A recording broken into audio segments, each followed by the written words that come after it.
En el nombre del Padre, del Hijo, del Espíritu Santo. Amén. Ave María Purísima. Sin pecado concebida.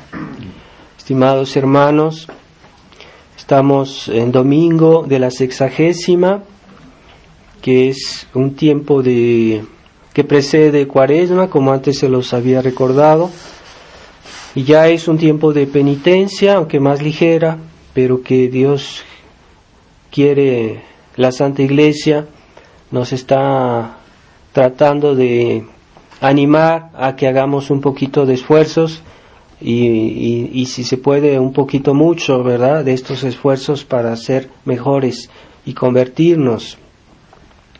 La parábola que hoy nuestro Señor nos presenta, la parábola del sembrador, el sembrador que fue a plantar su semilla, y esta parábola, pues nuestro Señor Jesucristo mismo nos la explica, ¿verdad? Porque Él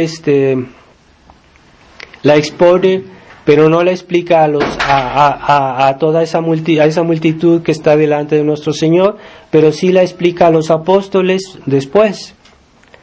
Y esta explicación, pues es muy bella, porque nos describe lo que pasa en las almas de una manera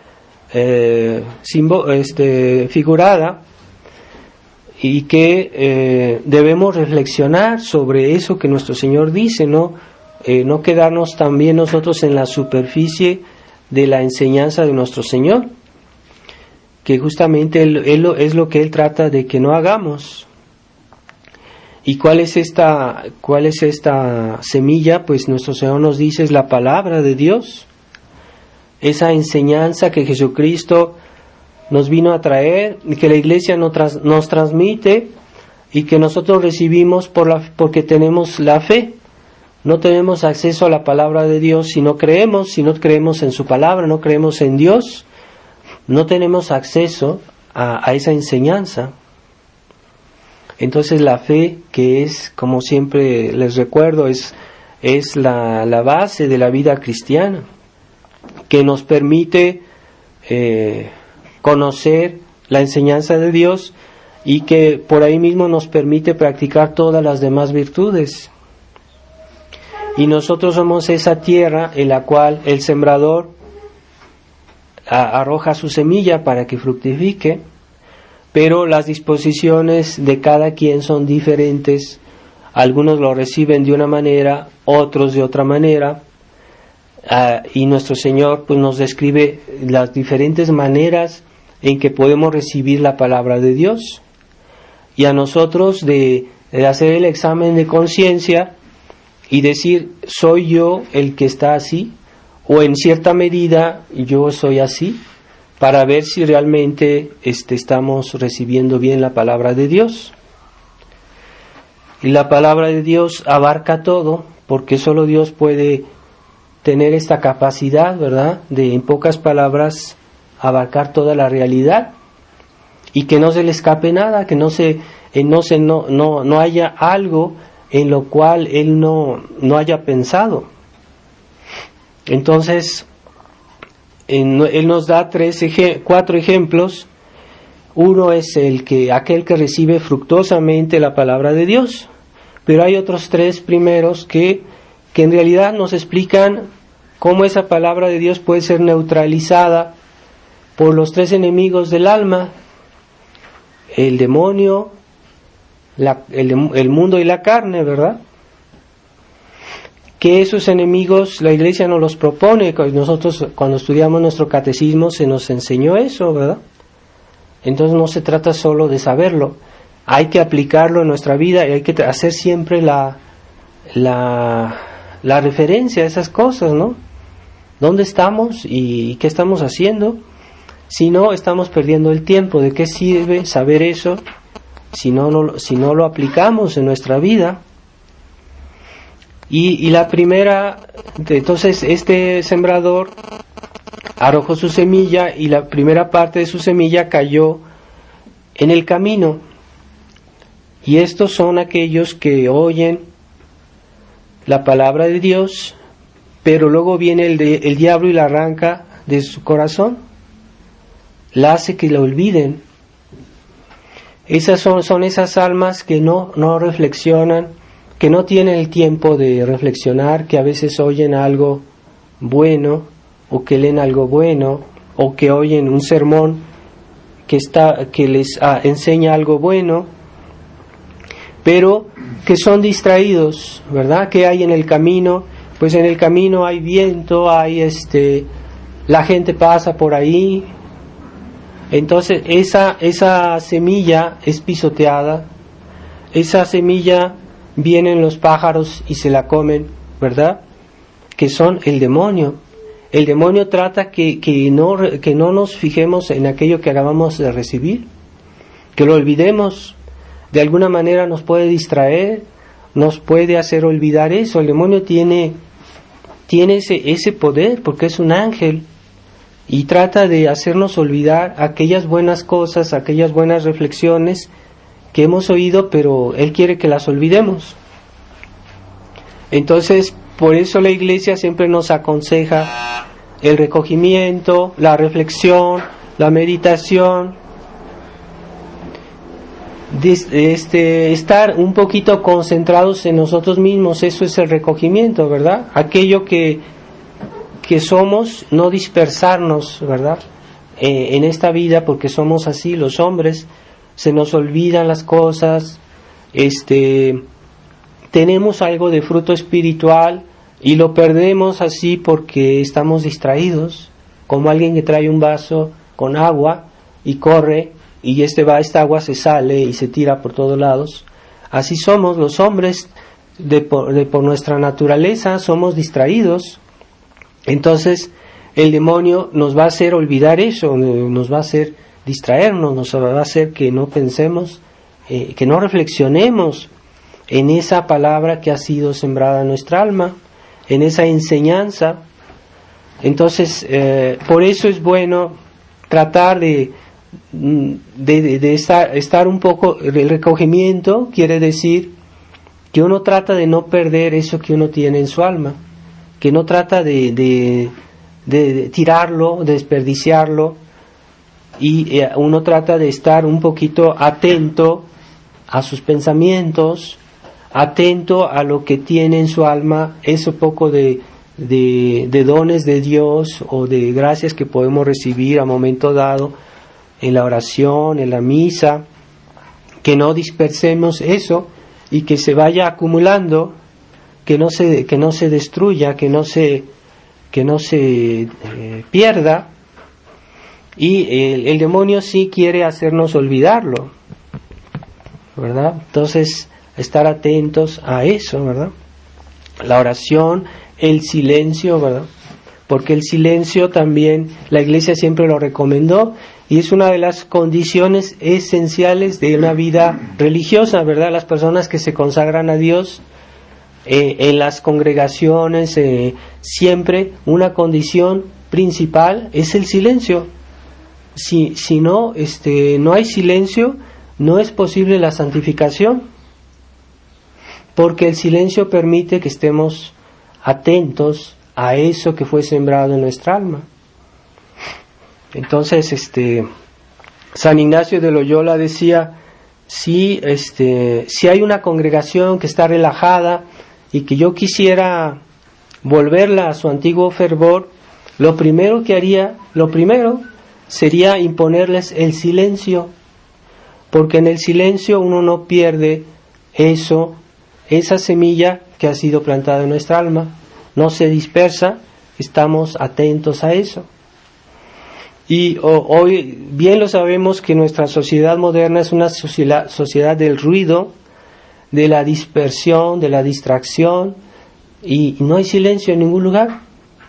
Y la gente se ha acostumbrado tanto a ese ruido que si no hay ruido no son felices, no están contentos, no están tranquilos.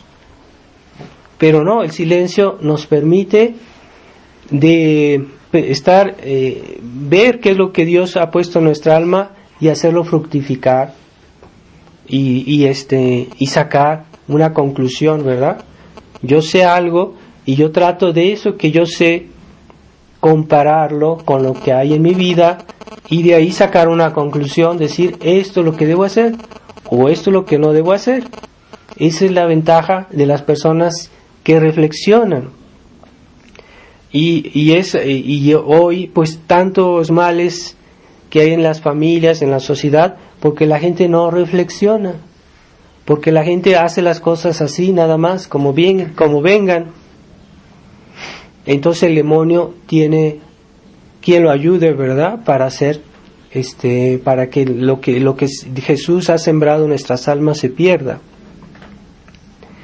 La segundo ejemplo que Dios nuestro Señor nos da es aquella semilla que cayó donde hay piedras, y son esas almas que son prisioneras de sí mismas. O sea, ahí es la carne, ¿verdad? No, ya no es el demonio, es la carne. Es decir, la carne es nuestra naturaleza herida por el pecado original y que es débil y que necesita alguien que la ayude porque no es capaz por sí misma. Entonces no tiene raíces, es decir, que Dios siembra su semilla, pero esas, como las piedras son áridas, las piedras hacen obstáculo a que la planta, la semillita, eche bien sus raíces. Son esas cosas que nosotros de alguna manera impiden que pueda echar bien sus raíces la semilla de Dios. Son nuestros pecados, nuestros vicios, nuestros defectos que crean obstáculo a Dios. Queremos ser buenos cristianos, tenemos que quitar aquello que pone obstáculo a Dios. No basta tener buena voluntad, no basta tener buena intención. Como dice nuestro Señor, son aquellos que oyen la palabra de Dios y se alegran y la reciben con gozo, pero como no tenían raíces, en el tiempo de la tentación retroceden. Y hay muchos de esos católicos que dicen, yo leí un libro muy bueno, yo he ido a una misa, pero nada más se queda ahí. O sea, eso no da fruto en su vida, porque ellos mismos en su alma tienen bastantes obstáculos para que esa semilla fructifique. Entonces debemos examinarnos nosotros mismos para ver por qué, que yo sabiendo lo que Dios quiere, lo que está bien, lo que debería hacer, ¿por qué no lo hago? ¿Por qué no me comporto bien? ¿Por qué no soy mejor? Pues porque hay algo en mi alma que pone obstáculo. Y pueden ser muchas cosas, ¿verdad? A veces nuestro orgullo, nuestros defectos, nuestro apego a cosas que no son importantes, no son forzosamente cosas malas, ¿verdad? Hay cosas que no son malas, pero que ocupan demasiado lugar en nuestra vida, que ocupan demasiada importancia y que por lo mismo excluyen, marginalizan las obras buenas, la vida de oración, las buenas lecturas, las buenas obras. Estamos perdiendo el tiempo en cosas inútiles, ¿verdad? Entonces hay que saber distribuir el uso de nuestro tiempo en las cosas que son más importantes primero. Todo tiene su importancia, pero hay cosas que son más importantes. Entonces, hay cosas que son buenas, pero exageramos, ¿verdad? Por ejemplo, comer no es algo malo, pero si uno exagera en el comer, pues se vuelve gula, o etcétera. Puede haber cosas que no nos parecen malas, y con más razón, si son cosas malas que realmente ofenden a Dios, con más razón, eso va a meter obstáculo a que la palabra de Dios fructifique en nuestra vida. Y esa falta de raíz es muy común en las almas que no recibieron buena educación, que no tienen una tradición familiar, por así decirlo, que hay familias que son practicantes de mucho tiempo y que tienen costumbres, que tienen manera de vivir más cristiana. Entonces, esas raíces de costumbres, de buenas costumbres, nos ayudan mucho. Y si hay alguien que por desgracia, pero que Dios no le niega su gracia, alguien por desgracia no recibió una buena educación, no tiene una familia realmente practicante, o sus familiares no son un ejemplo, entonces le cuesta más, es cierto, ¿verdad? Pero en ese caso hay que aplicarse a rezar más, a leer un poquito más, a quitar esas piedras, ¿verdad?, de nuestra alma que crean obstáculo. Entonces, una persona que no tuvo una buena educación tiene que hacer un esfuerzo suplementario, no es un esfuerzo como los demás, no, tiene que hacer un esfuerzo mayor, ¿verdad? ¿Qué hizo María Magdalena? María Magdalena pues pecó tantísimo que se dice que tenía todos los 7 vicios en un grado grandísimo, y por eso se dice que Jesucristo sacó 7 demonios de Santa María Magdalena. Esos 7 demonios son los 7 vicios, que los tenía muy desenvueltos, no solo uno como se dice habitualmente, no, los 7 vicios. Pero ella hizo un esfuerzo muy particular, fue una santa penitente. No basta decir, ya creo, Dios mío, ya te amo, y nada más. Hay que luchar para desenraizar, para quitar esas piedras que impiden que la semilla de Dios fructifique en nuestra alma. Por eso Santa María Magdalena, a pesar de su mala vida, pues llegó a ser una gran santa, pero para eso tuvo que luchar, tuvo que hacer penitencia, tuvo que hacer esfuerzos, no fue así por arte de magia, ¿verdad? Ciertamente Jesucristo le ayudó mucho a Santa María Magdalena, pero ella también se esforzó. Y así en nuestra vida, pues, todos tenemos algo que puede hacer obstáculo a la gracia de Dios. Pero cada quien diferente, no todos somos iguales, así que hay que ver cada quien delante de Dios, examinarse y decir, bueno, pues yo tengo este defecto, ¿cómo debo combatirlo? ¿Cómo Dios me pide para luchar contra él, ¿verdad? ¿Qué precauciones debo tener? ¿Qué situaciones debo evitar? ¿Qué cosas debo hacer, ¿verdad?, para protegerme? Porque soy más débil, yo soy más débil. Entonces, así que si no escuchamos las palabras de nuestro Señor, pues va a pasar lo que dice que como no tenía raíces esta semilla, pues se va a perder la semilla y no va a dar su fruto. Eso pasa con muchas almas por la falta de conciencia, la falta de esfuerzo, la falta de vigilancia, la falta de oración, la falta de buenas lecturas. Todo eso hace que se pierda y muchas almas se pierden y se van al infierno a pesar de haber recibido grandes gracias de Dios. No basta que hayamos recibido las gracias de Dios, hay que todavía ser fieles. Y después dice que otra parte de esta semilla cayó entre espinas, que aún en esas espinas pues había unas plantas, ¿verdad? Entonces sí había humedad en la tierra, tal vez sí puso echar raíces esta semilla, pero fue ahogada por la abundancia de estas malas hierbas, de estas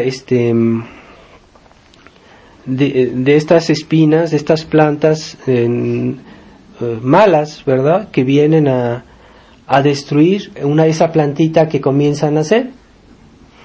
Entonces aquí ya es el mundo que está alrededor de nosotros, ya no son nuestros problemas personales, internos, ¿verdad?, sino más bien externos, eso que nos rodea y que de alguna manera puede enfriar, puede ahogar y puede neutralizar aquello que Dios ha plantado en nuestro corazón. Entonces hay que ser conscientes de que el mundo que nos rodea no es cada día menos cristiano. No vivimos en el siglo XIX, cuando en México prácticamente toda la gente iba a misa todos los días, en que la gente se confesaba muy seguido, que la gente creían y que practicaban y que realmente ser cristiano era fácil en cierta medida, y que pues había abundancia de sacerdotes, buenos sacerdotes tradicionales, ¿verdad? Y que todos eran así. Había anomalías, como siempre ha habido, ¿verdad? En el mundo siempre habrá anomalías, pero en general la situación era muy positiva. Uno se podía salvar fácilmente, si se puede decir. Y hoy sabemos que no es así. Hoy, para tener un sacerdote de la tradición hay que viajar, hay que esforzarse. Por eso también hay que cuidar esos pequeños grupos que tratan de conservar la fe, porque la fe ya se volvió algo raro. Es algo raro.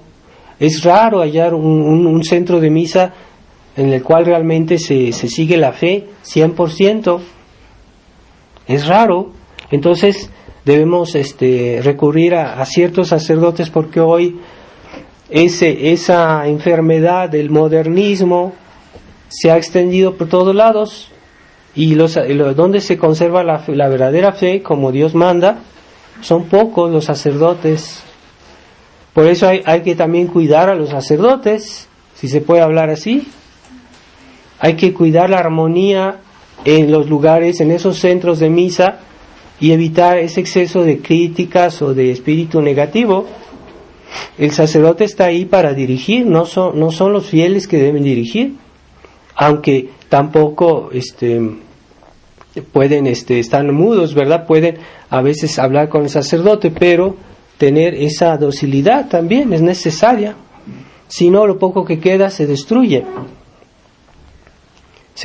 Entonces, hoy el mundo es muy agresivo, y hay que ser conscientes de que en donde quiera, ¿verdad? En la música, en las distracciones, en la calle, las modas, las personas, las actitudes, lo que nos dice la gente, lo que la gente nos sugiere, nuestros amigos, nuestros familiares, no siempre nos ayuda a ser buenos. Entonces es muy necesario tener mucha conciencia de lo que es nuestra vida cristiana hoy, para poder neutralizar esa acción del mundo que nos oprime.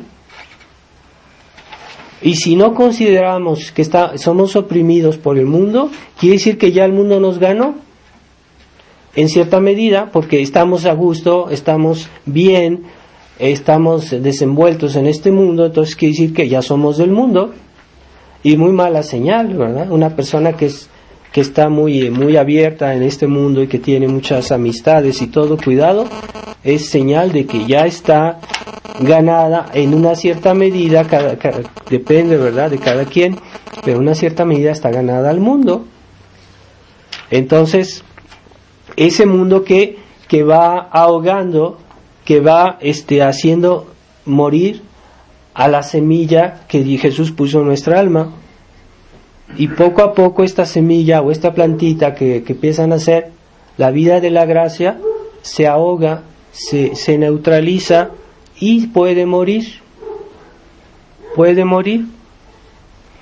Entonces debemos tener cuidado de no dejarnos impregnar del espíritu del mundo, que no es el mismo el espíritu de la fe, de Dios, de la iglesia, no es el mismo. Son dos espíritus que no se pueden, como el agua y el aceite, que no se pueden mezclar. Sin embargo, hay quienes creen que es posible eso. Es aquellos que tienen ese espíritu mundano, y que también se le llama el espíritu liberal, ¿verdad? El espíritu liberal es una persona que quiere conciliarse con el mundo. Esos católicos que ya desde el siglo XIX comenzaron en Europa a querer conciliarse con la revolución, con el liberalismo que ya había conquistado la sociedad. Entonces, a pesar de que los papas habían condenado el liberalismo, habían condenado la masonería, habían condenado los errores modernos, hubo algunos católicos que dijeron, no, pero podemos conciliar ciertas cosas, podemos convivir con ellos, y entonces empezaron a hacer ese trabajo de crear puntos de relación con este mundo, el mundo moderno, en el sentido de que es anticristiano. Entonces ese espíritu liberal es muy fácil de tenerlo, porque van a decir, sí, no, yo sí voy a misa, sí, pero yo voy a ver, pero no, eso no impide que yo vaya a ver películas que me van a hacer vaciarme todas las gracias que yo tuve en la misa o en el rosario. Esas gracias se van a vaciar por ese espíritu mundano que vamos a beber en películas o en la televisión. Y nuestros niños que son más frágiles, un alma de un niño es más frágil, más sensible. Entonces, en su casa haya el veneno, porque ahí está la televisión, porque ahí están las películas malas, o películas simplemente mundanas. No porque una película no tiene escenas contra el sexto mandamiento, ya es una película buena. No.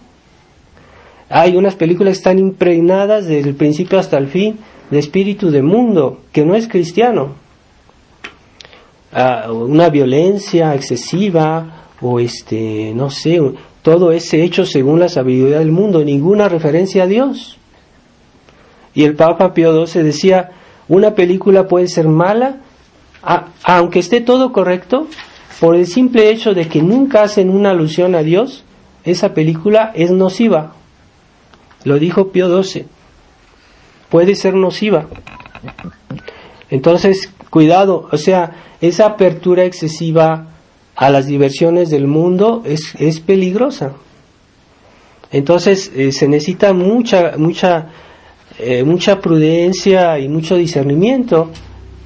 Tienen un sacerdote, pregúntele si tienen alguna duda, para eso está el sacerdote. Pero quien cree que todo lo puede juzgar, que todo lo puede entender, pues es peligroso esas personas que creen que son capaces de juzgar de todo y no tienen las gracias para hacerlo. Entonces, esas espinas que van ahogando lo que Dios ha sembrado en nuestra alma. Entonces, hoy también hay que tratar de reconciliarnos con Roma, porque ¿qué va a decir el mundo? ¿Qué va a decir la prensa? Nosotros estamos un poquito alejados de lo que hace Roma, de lo que hace el Papa, entonces tenemos que quedar bien para que la gente diga que nosotros somos católicos según el mundo, no católicos según Dios, católicos según el mundo. Entonces quieren ese sello, ¿verdad? Esa apariencia de aprobación, pero la aprobación ya la tenemos. La misa tradicional no necesita aprobación. Esa ya, el Papa San Pío V dijo que era aprobada para siempre, a perpetuidad. Ya tiene la aprobación. No necesitamos aprobación para estudiar el catecismo de San Pío X.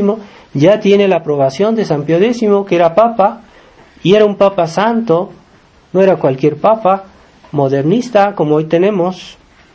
Entonces, no tengamos ese complejo con el mundo que muchos tienen, y los católicos, incluso tradicionalistas, tienen ciertos complejos con el mundo.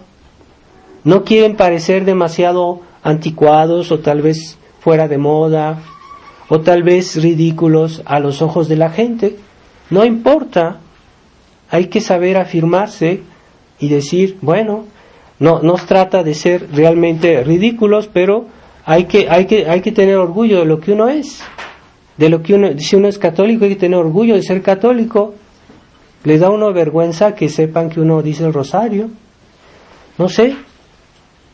Entonces, si tenemos esos complejos que hoy tienen muchos tradicionalistas y que quieren quedar bien por tener la apariencia la oficialidad en este mundo, pues van a comenzar a flaquear, porque este mundo cada día nos está circundando. Cada día el mundo tiene más poder, el demonio tiene más poder, y los tradicionalistas tenemos que estar más cuidadosos de todo lo que pasa alrededor de nosotros para no dejarnos contaminar. Si no tenemos esa conciencia, vamos a caer. Si no tenemos vida de oración, vamos a caer. Si no tenemos una cierta formación o un cierto gusto de la lectura, vamos a caer. Y como antes les decía en otra ocasión, pues la historia de la tradición es la historia de las defecciones. Desde que la fraternidad fue fundada, siempre ha habido defecciones en la historia de la tradición. Hay muchísimos casos, y cada día más. ¿Por qué? Porque los tradicionalistas no han tomado siempre conciencia de los peligros del mundo, y no la han tomado bien. O sea, si tienen, yo no tengan ninguna conciencia, si lo tienen, pero no tienen bien todo lo que Dios quisiera que tuviéramos. Y por esas defecciones, que hay muchos casos de conventos, de congregaciones amigas de la fraternidad, de la tradición, que fueron haciendo defección. ¿Por qué? Porque creyeron que ellos iban a convertir a Roma. Es un acto de orgullo, porque la conversión de Roma, yo pienso que va a ser Dios que va a hacerlo un día, no nosotros. Es algo demasiado importante para que nosotros, con nuestra pequeña cabeza, nuestros pequeños medios, podamos convertirla. Es demasiado importante la crisis de la Iglesia. Nuestra vocación en nuestra época es más bien de conservar la fe, de conservarnos nosotros, de conservar el verdadero culto en nuestras pequeñas capillas, nuestros pequeños oratorios. Es lo que Dios nos pide, y no tener esas pretensiones que finalmente son orgullosas. Entonces, no vamos a convertir a todo el mundo porque no podemos, y porque sobre todo el mundo no quiere convertirse. Así que fuera de las ilusiones, seamos realistas. Si conservamos la fe en nuestros corazones, en nuestras familias, en nuestras capillas, ya es un grandísimo regalo de Dios que podamos tener eso. Humildad. Entonces, el demonio, la carne y después el mundo, ¿verdad? Tener conciencia de lo que hace que la semilla de Dios no fructifique. Pero hay que saber, hay que pensar en eso. No basta más o menos tratar de vivir bien, más o menos de tener una vida cristiana, a ver cómo lo logramos así más o menos. No, Jesucristo quiere que usemos todos los talentos que nos ha dado, no solo la buena voluntad, no solo tal vez hay almas piadosas, pero que no reflexionan. Dios nos dio la inteligencia para usarla, y hay personas que no quieren reflexionar, tienen esa pereza de reflexionar, pereza de pensar, pereza de considerar las cosas con detalle y decir, bueno, esto así, esto de otra manera. O sea, la reflexión. Y es un talento que Dios nos dio y que no debemos enterrar, porque también hay que usar la inteligencia para proteger nuestra fe. Y por fin nuestro Señor da el último ejemplo, dice: más la que cae en buena tierra son los que, oyendo la palabra con un corazón bueno y óptimo, la conservan y producen fruto por la perseverancia. Así que la santidad, la buena vida cristiana es sobre todo una cuestión de paciencia, es una cuestión de perseverancia. Hay personas que son fuego de paja.